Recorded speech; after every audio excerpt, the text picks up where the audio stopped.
തിരഞ്ഞെടുപ്പ് പോരാട്ടങ്ങളിൽ ഇത്തവണ കാസർഗോഡ് നഗരസഭയിൽ നിന്ന് ഏറ്റവും വലിയ ഭൂരിപക്ഷത്തിന് വിജയിച്ചുവെന്ന വനിതാ നേതാവ്.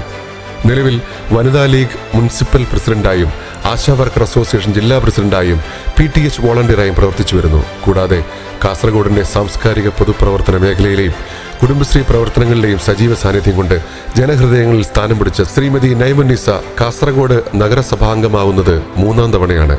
പാർട്ടി പരിപാടികളിൽ നിറഞ്ഞു നിൽക്കുന്ന പ്രവർത്തക 764 വോട്ടിന്റെ മിന്നും ഭൂരിപക്ഷത്തിൽ വിജയിച്ച ശ്രീമതി നൈമുന്നിസയെ 16ാം വാർഡ് മുസ്ലിം ലീഗ് ഒരുക്കുന്ന 16 പൊലിമയുടെ സ്വീകരണ വേദിയിലേക്ക് അനുമോദനം ഏറ്റുവാങ്ങാൻ ഹൃദയപൂർവ്വം ക്ഷണിക്കുന്നു.